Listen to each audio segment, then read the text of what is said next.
Twists are, of course, a beloved staple of horror movies, but some do go a bit further than others. Not only adding an extra dimension to the story, but actually recontextualizing it entirely, reshaping the story you've just seen, and sometimes the story of an entire franchise. I'm Josh from WhatCulture.com, and these are 10 horror movie twists that changed everything.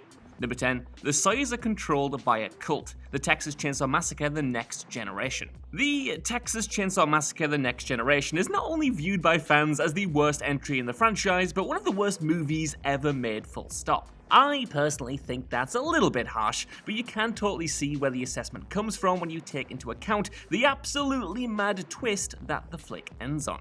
For decades at this point, fans had been watching the exploits of Leatherface and his seemingly never-ending extended Sawyer family as they murdered purely for fun and/or to win awards for their delicious human chili. It sometimes got daft and exaggerated, but the premise was always simple. These were just psychotic people living in the heart of Texas, indiscriminately killing.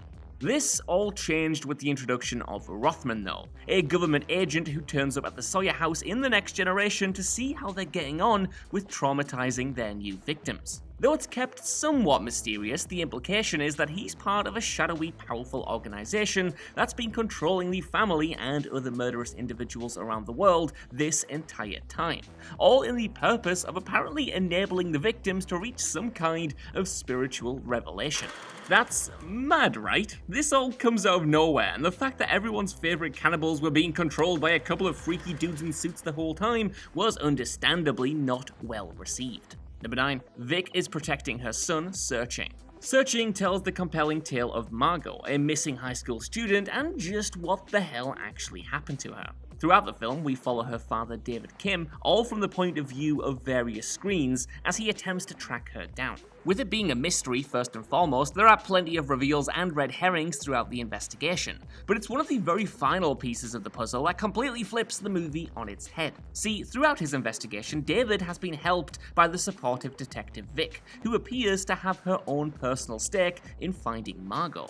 Her involvement is proven to be more than professional, however, when it's revealed that Vick is actually a bit of a dick, and that her own son is the cause of Margot going missing in the first place. Even worse, she's known about it the whole time, and has been manipulating the investigation in order to protect her son from the consequences of his actions. Fortunately, Margot is found in the end, but the twist that David's trusted authority figure was working against him is still a huge blow, and makes a second watch to study her actions absolutely essential. Number 8. A Mission from God, Frailty. How many times have you heard a fictional killer say they murdered someone because a higher power told them to do so? The religious nut thinking he's fulfilling the will of God is a cliche that's turned up in plenty of B-movie slasher and terrible episodes of police procedurals on TV. However, Frailty offered a surprisingly compelling twist on that tale. Directed and starring the late great Bill Paxton, the actor here plays a father supposedly compelled to murder guilty people by God after receiving some kind of transcendent moment of spirituality. Understandably, this reasoning doesn't really fly with anyone trying to stop him, or his two sons, Fenton and Adam. After all, even if he was hearing voices, why would God of all people want him to assassinate someone by axing them to death? Eventually, Paxton's character is killed by Fenton after seemingly going even more insane and claiming God has told him that his son will too become a demon. This whole story is being told by Fenton to an FBI agent years after the fact. However, at the end, he actually reveals himself to be the other brother Adam, and moreover, also an agent of God. In this moment, it turns out that everything the dad said was actually true. He was being guided by a higher power to punish bad people, and now with him gone, Adam has received the same gift. Number 7. The movie is about vampires, From Dusk Till Dawn. I had to get a classic on this list somewhere, and From Dusk Till Dawn still reigns supreme when it comes to mid-movie genre switches. Of course, this horror sees George Clooney and Quentin Tarantino playing two outlaws trying to get over the border to Mexico. The first half essentially plays out like a regular crime thriller, as the pair kidnap an innocent family in their attempt to flee undetected. That is, until they make it to the titty twister, a bar chock full of vampires. Now, the fact that this was a vampire movie wasn't entirely a secret at the time. I mean, after all, the trailer gave that information away pretty freely. However, those who didn't religiously seek out trailers in the pre-internet age or simply sought out the flick based on the caliber of the talent, I mean the two stars, not to mention Robert Rodriguez and co-star Harvey Keitel, were all draws at the time, had no idea what they were letting themselves in for. Consequently, you can find plenty of great accounts online about people going into this and being blown away by the insane second half. Number 6. The Froggers are just kids. ICU. ICU starts out as a pretty typical, if effective, ghost story. Set in a small suburban town where young boys are beginning to go missing, the flick focuses on the Harper family, made up of struggling parents Greg and Jackie and their moody teenage son Connor. Greg is in charge of investigating the disappearances, and as such, it's not long before his family starts being subject to some pretty spooky shenanigans. The TV is turning on and off by itself, mugs are being thrown seemingly from nowhere, mysterious figures are locking the family in wardrobes, and there's even a sneaky devil pulling the covers off them in the middle of the night. This all escalates once a hooded figure in a frog mask starts being seen around the home as well. All signs seem to point towards something of supernatural origin terrorizing the family, but a mid-movie twist throws all that on its head. It turns out that nothing supernatural has been going on at all, and all of the unexplained weirdness is actually from two people living inside the family's house with them not knowing about it. Known as Froggers, the pair move from house to house, hiding in the unused rooms of the families who live there. Usually, they do their best to stay unnoticed, but this time one of them started messing with the family directly, which leads him to uncover a pretty major conspiracy. It's a pretty brave twist, and the genre switch ultimately results in a more twisty, dense horror overall. Number 5. Norman Bates' real mother, Psycho 2.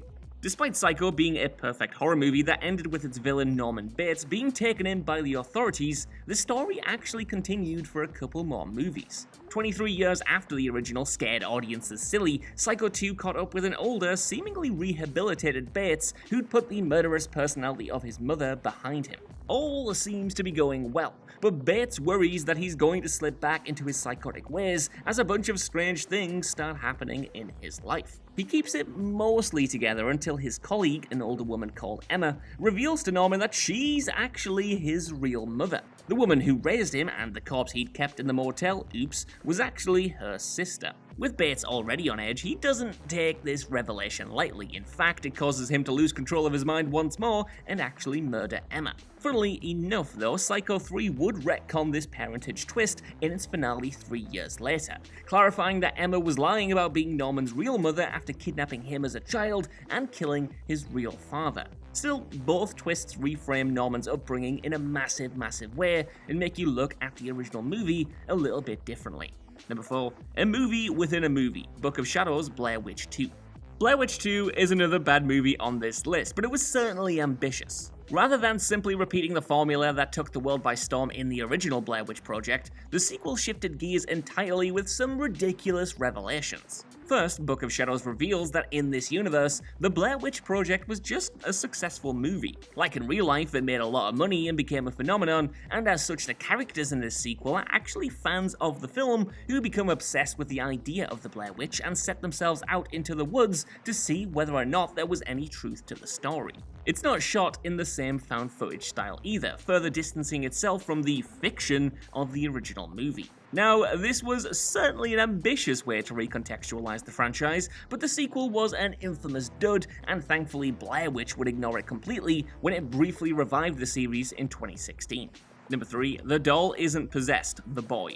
In the run-up to The Boy, it looked like the biggest Annabelle knockoff around. Sure, they swapped out the chaotic Raggedy Ann doll for what's essentially an insufferable child politician made of porcelain, but the beats looked the same.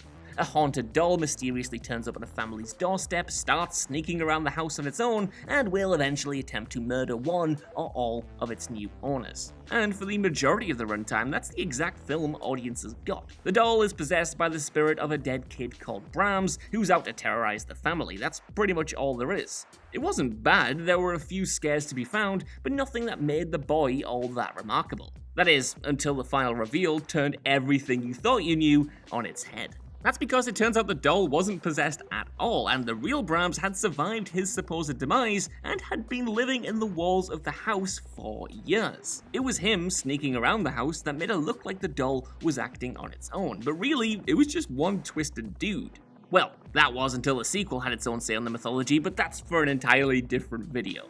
Number 2, Laura accidentally got her son killed. The Orphanage. The Orphanage is a bone-chilling tale of dead children released in 2007, and it has one final twist that makes everything you've seen so far even more tragic. Like Searching, the film focuses on a parent's search for their missing child, only with way more supernatural sequences and terrifying kids in painted sack masks. Specifically, it's about Laura attempting to discover what happened to her missing son Simon after the two were visited by spirits one night. After months of no luck and the increasing issues that do come with living in a haunted orphanage, she finally attempts to live in harmony with the ghosts and find a way to weirdly cohabitate. Unfortunately for her, that leads her to a pretty awful revelation, that Simon is actually dead and she indirectly killed him. Oof. It turns out that on the night he disappeared, Laura and Simon had a big falling out and he stormed off. While looking for him, the mother accidentally blocked the secret passageway that he was hiding in, resulting in Simon dying as he attempted to escape. Like I said, it's an utterly tragic revelation, but the two do manage to see each other one last time in the spirit world. Number 1, he's living in a nightmare. Ghost Stories. An interesting framing device can often make or break an anthology movie, and Ghost Stories has one of the most memorable ones. The flick follows Philip Goodman, a skeptic of all things supernatural who's making a name for himself as someone who debunks supposedly ghostly phenomena. By invitation, he's asked to meet with a renowned paranormal expert who puts him on 3 cases that will apparently make him rethink his stance on there being no such thing as ghosts. Those 3 stories act as the anthology short films, but they're all presented via Goodman's investigation as he comes to believe that something otherworldly is actually happening and that he's more involved than he initially thought. For instance, throughout each case, he's haunted by repeated motifs, numbers, phrases, and even specific apparitions that appear to him. Ultimately though, it turns out that what Goodman is experiencing is just all in his head, as he's really in hospital after a suicide attempt. Some of the stimuli from the hospital, including the doctors, have made its way into his subconscious and function as the ghostly figures that keep him trapped in his never-ending nightmare. So that's our list. I want to know what you guys think down in the comments below. Did these twists blow your mind like they did mine? And are there any interesting ones that I missed off here? While you're down there as well, could you please give us a like, share, subscribe, and head over to What Culture Horror for more lists like this on the regular. Even if you don't though, I've been Josh. Thank you so much for watching, and I'll see you soon.